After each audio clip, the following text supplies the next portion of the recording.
Alright, Siman Kuf Nun Hey, 155. I'll be right back. Lelech מבית הכנסת. Lelech, to... What is Go the- to. To go. To the Beit HaKnesset. מבית הכנסת. Me, what is me? From? From the Beit HaKnesset. Le... Page 11? To the Beit Page one. HaMidrash, the house of study. One more. To the Beit HaMidrash, to the Beit House of HaMidrash, the study. house of study. Literally from the house of prayer To the house to the of house of study. study. 28. Of course, they may be in the same place. Yeah. It's so combined nowadays in so many Yeah. places. Uvo Vetzifim, and there are two halachot in this chapter. Now I want us to understand that in the olden days, in the times of the Gemara, there were places that were just meant to be for worship, for prayer, and other places that were made just for study. Why it was that way, I don't have a solid answer for you why it was that way. But I can tell you, imagine your local, not local, because San Diego doesn't really have this model. Your very established synagogue in New York, Manhattan. They have a huge room with pews and benches and bimas and Aron Kodesh, and it's a huge room. You could do 2 weddings in that room. But you cannot take apart the furniture in that room. That furniture is bolted down to the ground. That is just meant for Tefillah. tefillah. When they go study, very often they have a large library. Those rooms don't even have books lining the walls. They have a library. They have a social hall. They have a youth wing. They have all kinds of things like that, because the Beit Knesset is a very holy place, and a Beit Knesset is not allowed to be a multi-purpose area. A person is not allowed to eat inside of a Beit Knesset. They can't drink inside of a Beit Knesset. They can't talk inside of a Beit Knesset, even when services are not happening. They can't sleep inside of a Beit Knesset. They can't, even during the rabbi's speech, they can't sleep in the Beit Knesset. There are many halachot about the severity of the level of holiness of a Beit Knesset. A Beit Midrash is a little more casual. In Beit Midrash you could talk. You have to talk. That's where you study Torah. You're allowed to debate. You're allowed to negotiate. You're allowed to have discussions. In a Beit Midrash, if you're a Torah scholar, if you're a lay person that's not a Torah scholar, and there are lay people who are Torah scholars, if you are a Torah scholar, you're allowed to sleep in a Beit Midrash. You're allowed to eat in a Beit Midrash. You're allowed to drink in a Beit Midrash.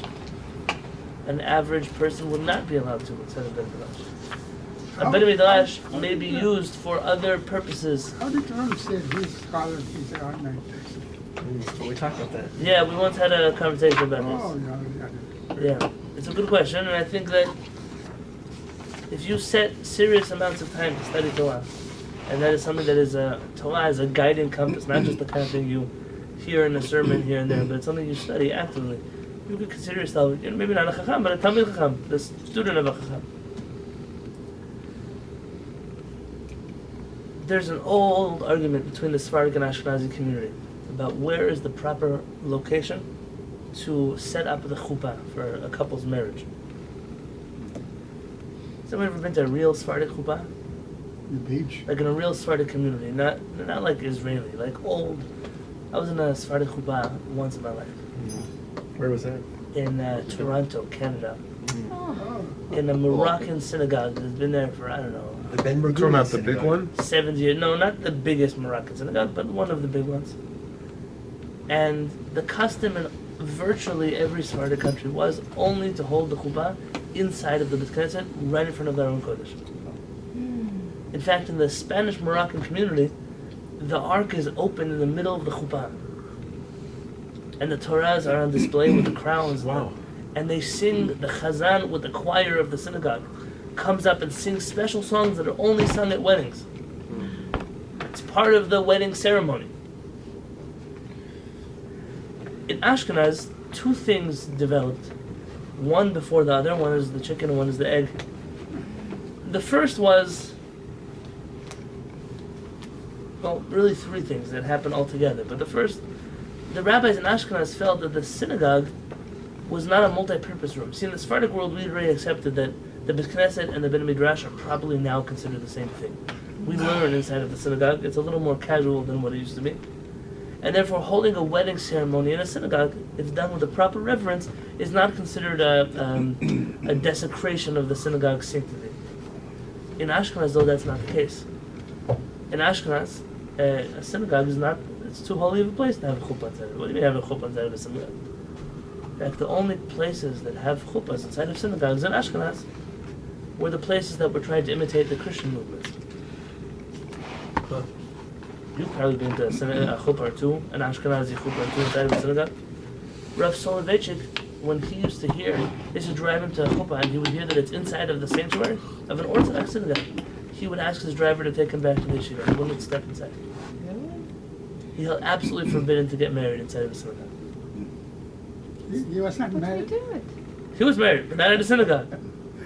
But people do it all the time. Sure, but that's an absolute violation of standard Ashkenazi protocol when it comes to customs. Now, a second thing developed in Europe, which was very different than what happened in Sephardic countries, and that is that in Ashkenaz, you already had movements and underlying currents of people who were looking to undermine the holiness of synagogues. Yeah, movements within Judaism that were trying to undermine rabbis, undermine Judaism, undermine the religious rules. Enlightenment people. Yeah, and so the rabbis felt that this was one more breach in the walls of the sanctity of the Jewish community, and they had a second reason, a second agenda, maybe, to block people from doing things inside of a synagogue. And the third, and by the way, that included people who stopped dressing modestly at the synagogue. People who, you have to think about it. I did a wedding this week. I know it's Tzfat, I did a wedding this week. And Yeah. the photographer came to ask me a question, if he's allowed to take pictures and where he's allowed to stand. That was very respectful. It was a non-Jewish photographer. And the first photographer ever asked me that question. Oh, nice. And I know why he's asking, because when you take photos in a Catholic church, they have many rules. You can't stand behind the wedding canopy. You cannot use flash photography inside of a Catholic church. There are things that are considered disgraceful to the holiness, the sanctity of the place. In fact, my wife's grandfather didn't used to let the photographer come to the chuppah. He used to throw them out of the wedding hall. Thank God he wasn't alive at my wedding. Rav Peretz actually makes the photographer take pictures of the chuppah because he holds that an extra, especially when they're holding up the ketubah, that's like an extra display of we have publicly married this couple off. But he felt it was a lightheaded thing to do when the chuppah was to take pictures, snapping photos, move here, stand there, look here. And Smile big. this photographer's question Between the keruvim, please. led me to think of something crazy. How many Jews, every time a non-Jewish person asks to come observe synagogue services, and it happens to us every once in a while, the first question they ask me is, how should I dress? Hmm. And normally the answer is, whatever, come wherever you want, just dress conservative, try to... Because, we read online that we're supposed to have necklines and collarbones, and do we have to cover our hair, and all kinds of questions. And it doesn't make a difference what you tell them, they'll do it. Because they're coming to a synagogue. Because in the synagogue, there's a certain level of decorum, respect that you expect from people. I've never had that question asked to me by a Jew. And I'll tell you, I'm going to judge Am Yisrael favorably. Rav Mordechai said, we're kids of it's their Hashem. house. Yeah, we come back to our parents. Our parents are happy we're home regardless of how we dress.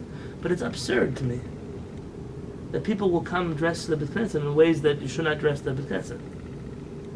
I don't care who you are and what you are, but a little bit of we've kind of made Judaism such a casual religion to try to appeal to the masses that we've done ourselves a disservice. Along with the invitations and the dress code for the You wedding. see, what that does, it turns people off, and you have to be careful how you say this to people. But I don't know why in a Catholic church they can expect people to dress a certain way, but in a synagogue we can't expect people to dress a certain way. And if we dare bring up the subject, dare bring it up, watch World War III come out. Watch what will happen. It's almost like, you don't have the right to tell me how to dress in the synagogue. Maybe you're right, maybe you're wrong. I'm so insulted. But that's so right. The rabbi gave a sermon. I had to wear clothes in the synagogue. Is that crazy? You think It's not the lavush, it's the halacha about what is modest. That's the most important thing, isn't it? there's twofold. Just because something is modest doesn't mean you're allowed to wear it to synagogue. Like what? If Pantsuit? your pajamas are modest. Oh, okay, well, that's an No, extreme no, no, example. no. But you asked me for an example. I'm giving you an example. But, The- it's the like Knesset Jews used to is- dress in long robes. I'm things not like asking that. anyone to come in a long robe. I'm asking them to No, but come. why not? it's much more comfortable than wearing like certain types of If you want to suits come in a and- long robe, call I it mean- kavod. I mean, the modern, My security guard might stop you in the door, but there's the modern dress of Orthodox synagogues is very uncomfortable, stiff, and hard to sit down in. okay. And If you itchy come, and scratchy. if you go to a business meeting dressed a certain way, that's the way halakha would demand for you to come to the synagogue. Well, depends on the business. Very good. So your business is going to be different than his business, will be different than his business. Yeah. Maybe we should say, if you were in the investment banking business. But imagine the lawyer I would that. still come the way. You're I from am. Imagine court. the lawyer Yeah, that when people he's in in court. work, it goes to court very good, and he dresses with a suit and a tie. Sure. And the moment he comes to pray mincha, his suit and his tie is left in the back of his car, and he comes to pray. Now, is there something wrong with it? I'm not going to tell you that it's not a shul for it. No, you don't tell anybody at shul for anything. That's the bottom line. But where is that? We clearly have not created the same reverence for our synagogue as we have for a courtroom. And what is holy about a courtroom? There are judges that throw attorneys out if they're not wearing a tie. Oh, really? Now, listen, Yeah, What's so good about that? They'll tell them I don't go for that. you'll call it stiff. It's But like, who made that the standard that everybody should wear, you know? There are judges send the lady out dressed modestly. I don't think Well, this is there's objective. modest and immodest. I mean, that's a different I don't issue, think this said. is objective. I think Yeah. this is subjective. Yeah.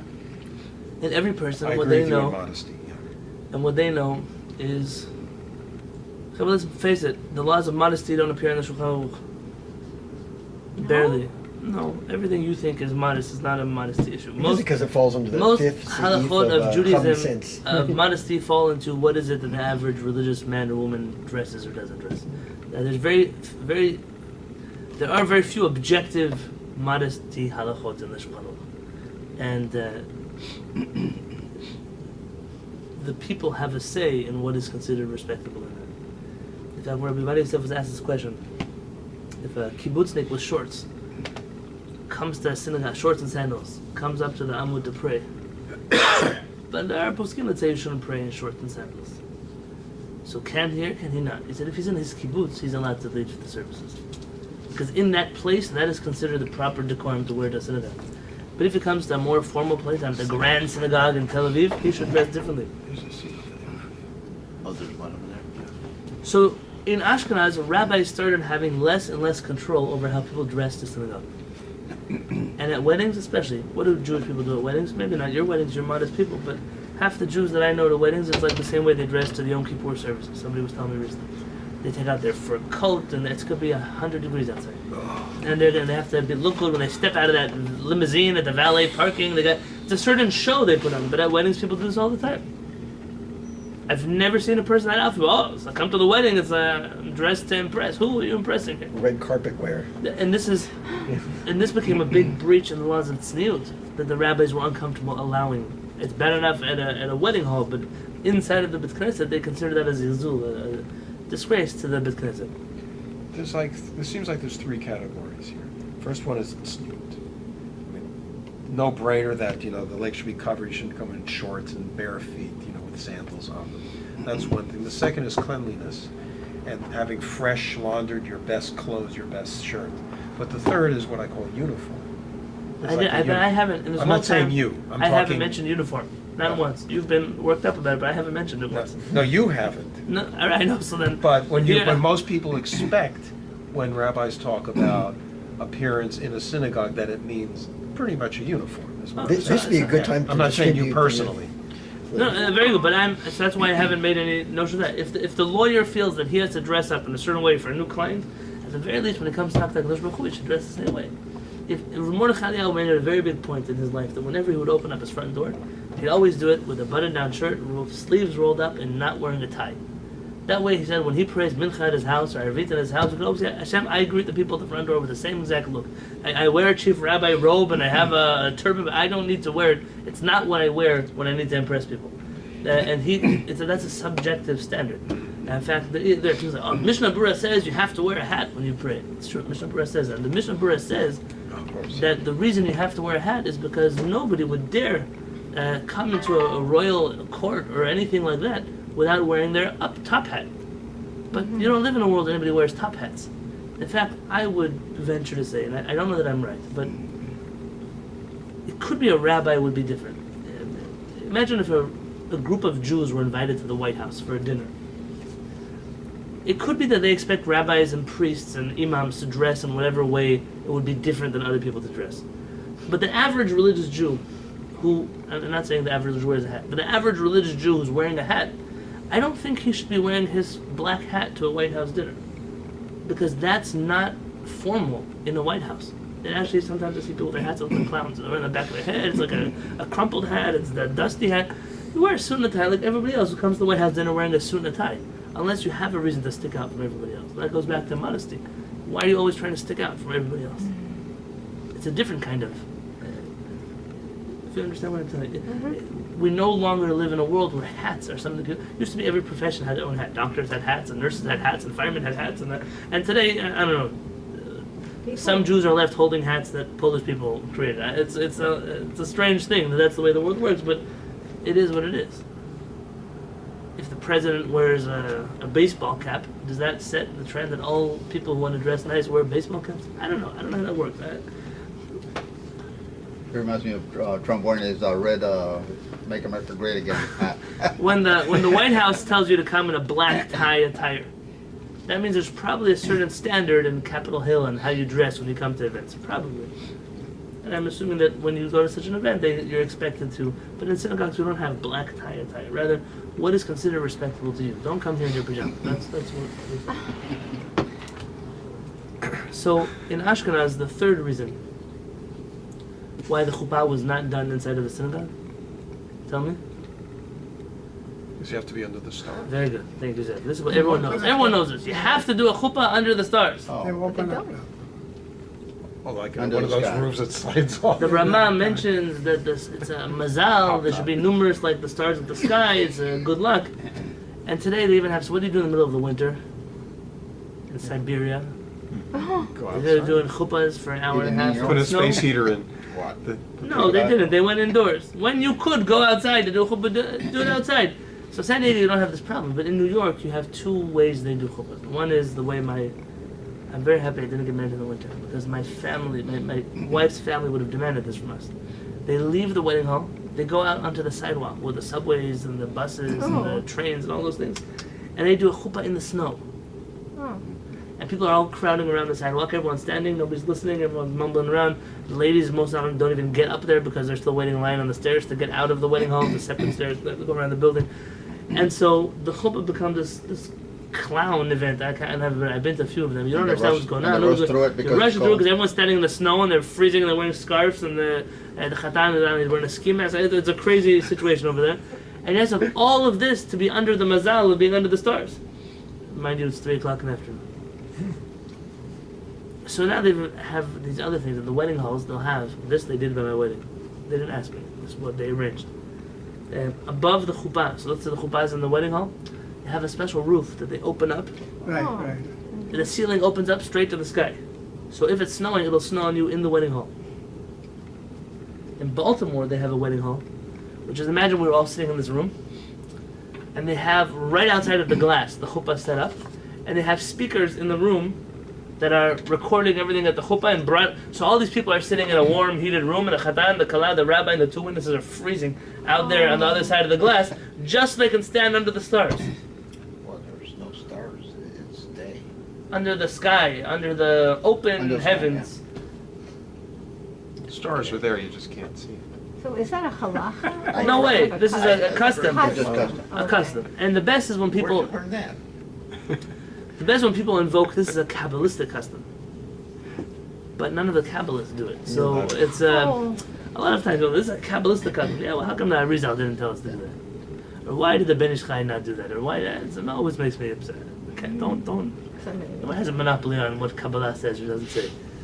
And so the bottom line is that there is a difference between a Bet Knesset and a Bet Midrash. Our Bate Knesset, if anything, they have the status of a Bet Midrash. It could be they don't even have that status. It could be that this is a social hall in which you pray. It could be. So why do so many weddings take place inside of the sanctuary? Okay. They're following the lead of movements that split away from traditional Judaism. I was talking to my wife about this week. I don't care if I'm on camera. I'm very clear.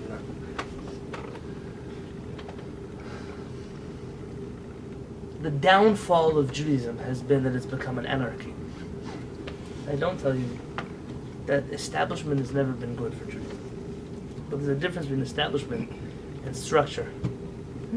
When you have establishment, you start to get into bureaucracy and politics, and there's a halakha in the Gemara, Shulchan Aruch. What happens if two people lay claim to the same garment, and neither of them can prove whose it is? They split it down the middle. But there are some situations where Beit Din says, we can't help you either direction. We don't know which way to rule, and so go outside, and whoever can beat each other up first, they're the one who takes it.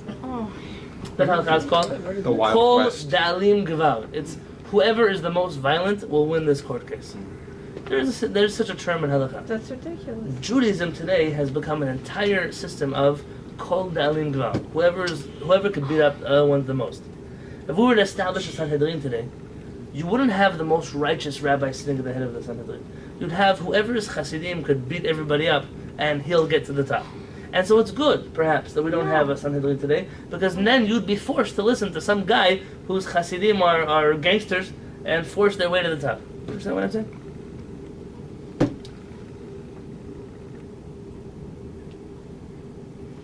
Judaism thrives with structure, with discipline, with self-control. And I've said this to you before, so I don't want to belabor the point.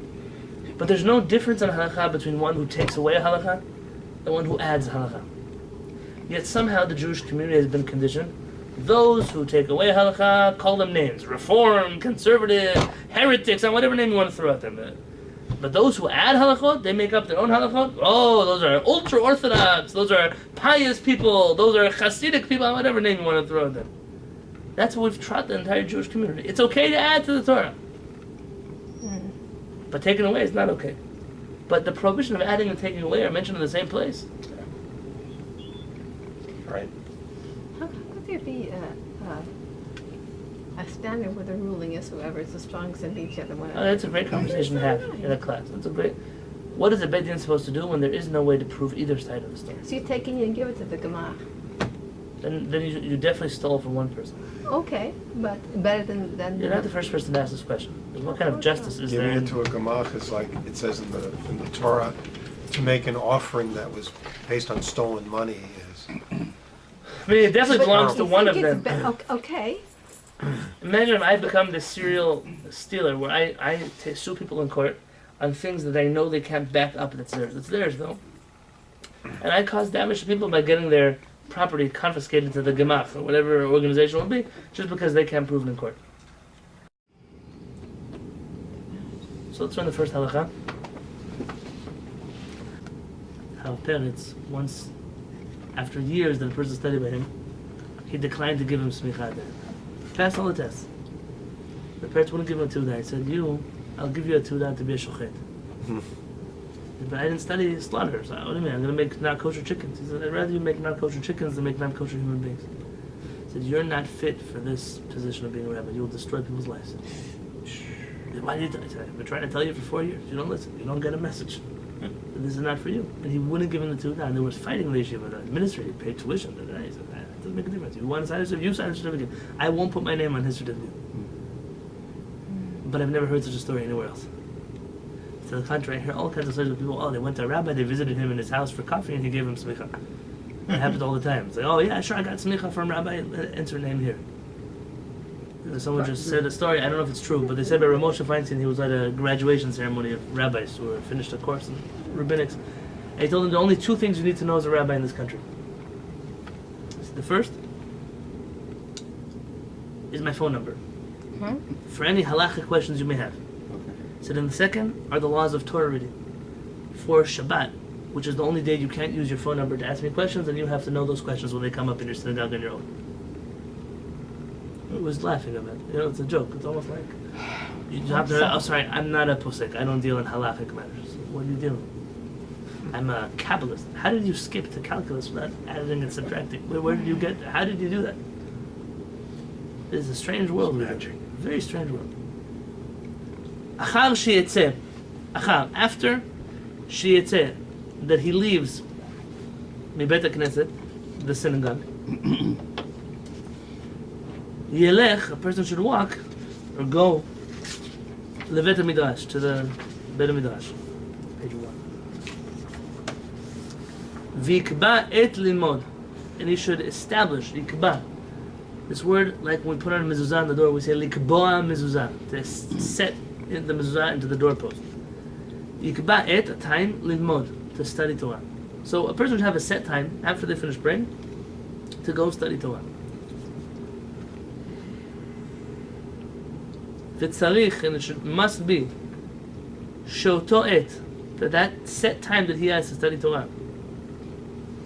Yeh kavua.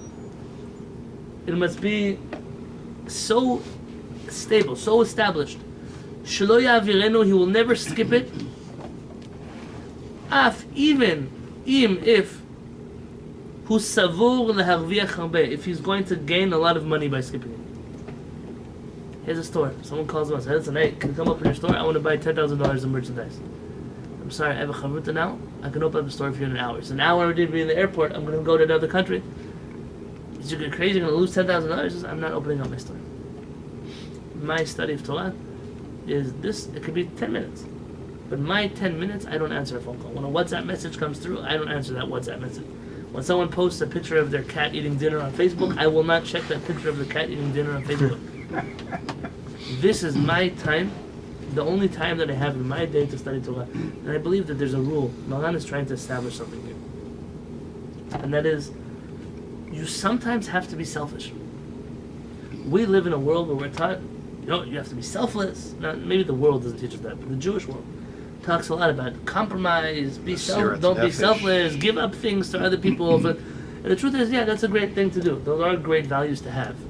But there are times in your life where you say, hey, I need to focus on something. If I don't focus on this, there are times someone will say, hey, I want to ask you for a donation. You'll say, I can give a donation, but then my kids won't have something to eat today. So I'm not being selfless today because I can't do that. I don't have the luxury to do that. But we're tired for person. What do you mean? Give tzedakah. Hashem will find for you somewhere else. You have to know sometimes to be selfish. I always tell people when they go to Israel for their year in Israel, I say you have 1 year of your life to study Torah. 1 year. And then you're going to go to college, and it's going to be work, and it's going to be and the kids, and tuition, and day school. And the next time you'll have to be quiet and study Torah, you might be too old or frail or sick or weak to be studying Torah. Let's be honest. I said nobody should be wasting your time that year in Israel. Not a girlfriend, not a boyfriend, not a best friend. Nobody has the right to get involved in this year that you have. It's 1 year of your life. Take it. Be selfish. You have to tell people this. What do you mean? They need me, my friends. What kind of friend would I be if I'm not going to be on the phone with them every night? What kind of friend are they if they know that you're trying to accomplish the most important thing in your life and they're distracting you every night with an hour? They want to go for drinks with you at night. What kind of friend is that? You have to set things straight. And it doesn't mean to be a mean person. There's 23 other hours in the day that you can do something. But that 1 hour when you study Torah, nothing should get involved here. Well, the example you're giving now is different from the example here. The example here is that one could earn a significant sum of money which may be basic to his life. And why not use the principle as a guiding principle and set up some flexibility where you can move time around if you need to for that reason? Maran is saying not even for that. I know he's saying Now, this that, is not a halakha.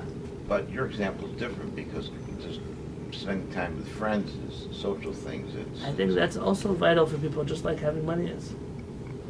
Wait, Oh, this is not halakha. You said this was the first halakha. It's the first halakha, but I don't know that you'd be violating one of the 613 commandments if you skipped your morning class and went to go do some business. Business is a more manipulative area, and if the person really wanted to buy $10,000 worth of merchandise, where they'd work out, they'd wait the hour, or when they got home, they would close the deal from there. I mean, they're not just saying, either you come right now, or I'm not buying anything for you.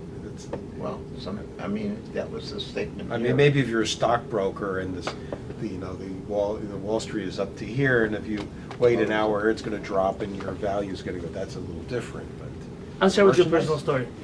And this is something that I've learned as a lesson for life, though I don't even come close to making any kind of money like that. And there was a time when I was in the 12th grade. My father was offered a consulting job in Orlando, Florida. I remember that. And they left like 3 months. And I was like, they kept their house here, but they went there for 3 months. And they decided in 3 months they made him the vice president of this company in Orlando. Now, my father, was I think he's a very smart guy. You don't have to think. I think he's a very smart guy.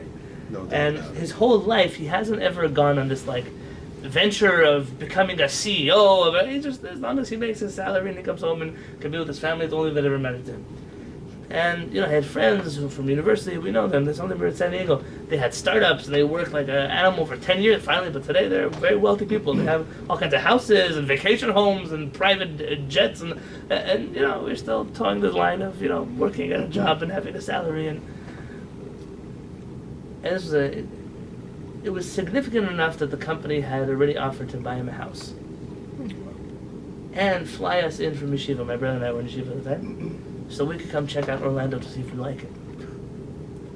And jobs don't really do stuff like that anymore. So it's like an old school kind of, Yeah. or they really want you, one of the two.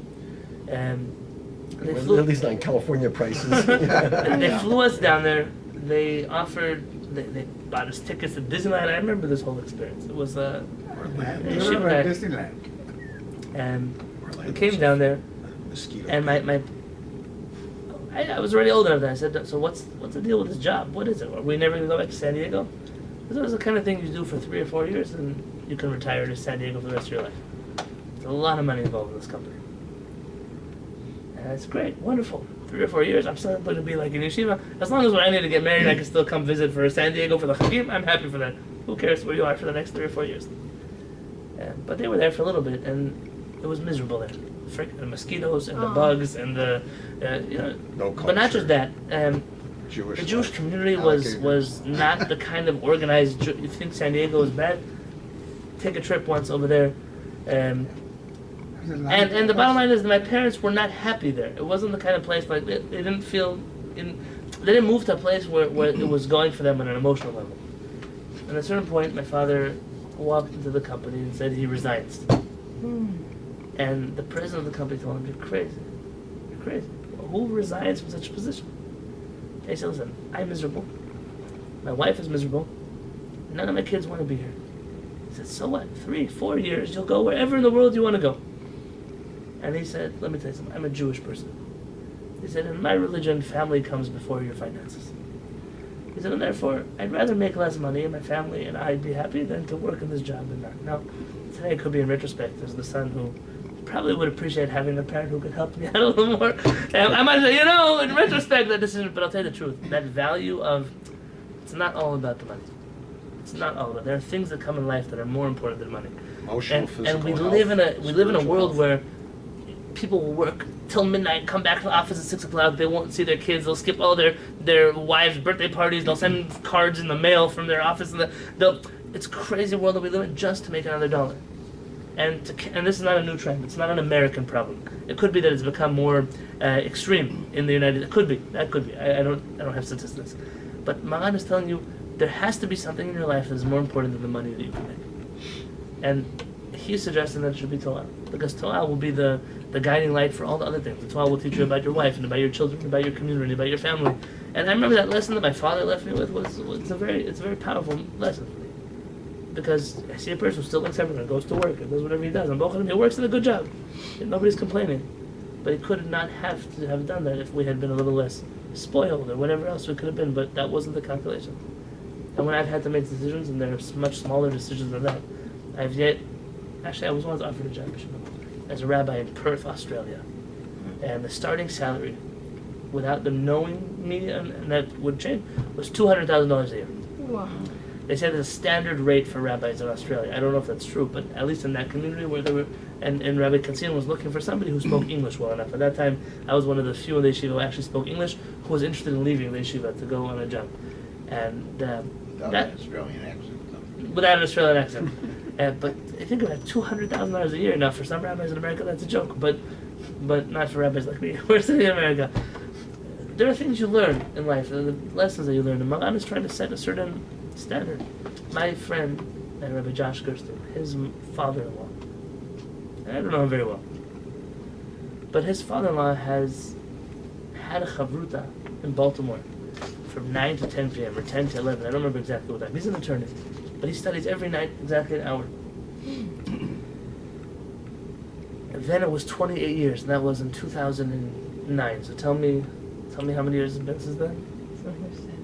Another 7 years? So 35 years? Want to be safe to say 35 years? 8 years. 8 years? 36 years, you want me to give? 36 years he's been studying with his Chavruta. They have not missed a day. If they're at a wedding, they'll go to the wedding together and study there. He hadn't been to Israel in 28 years because he would not take off time. From work, he would take off time, but not from his Chavruta. In fact, when they moved to Israel, my friend and his wife, the mother-in-law came to visit, but not the father-in-law. And not because they were fighting with him or anything like that, but because he won't miss his Chavruta. It will not happen. Now you could say, that's crazy. Where's the flexibility? Now, I'm not that disciplined. But there's something nice for a person to be able to say, there's something in my life that I will not give up. That you do this every week. And you don't realize how much self-control it takes on your end. To leave early from work on Friday. To take off Shabbat and holidays. Especially if you have jobs that there are other coworkers that are not Jewish that work. And they sometimes even get resentful that you get the weekend off, you get the Tuesday, Wednesday, Thursday. What kind of religion gives you off 3 weeks in a row, Tuesday, Wednesday, Thursday? Well, then you tell them, look at my paycheck, end of the month, I couldn't even cover this month because I wasn't working half the month. But you have already programmed yourself that in the face of money, there is a value to you that's more important than that. That's Shabbat. That could be kosher. That could be all the coworkers are going to some kind of dinner, and every time you sit to one of those dinners or those lunch or those happy hours at the bar, they take people to whatever workplace ethics they have, wherever you are. The fact that you don't eat or drink unless you know that it's the kind of thing you would eat or drink, you don't realize that you have 1,000% more self-control than the average citizen in this country. That's for sure. And that is incredible. It's incredible. So if you think this is some level that's very far away from you to reach, where you wouldn't push off Torah study for something else, it's not true. You do that every single week. You just don't realize how much you do it because it's already become part of your programming. That's how you are programmed to work. With Allah Hashem, next week we're going to study from the Ramah. What happens if you're the kind of person who doesn't know how to study? So what do? You're supposed to learn Torah, but I don't know how to learn Torah. So what does a person do in that kind of situation? And with Allah Hashem, we'll talk about that next week.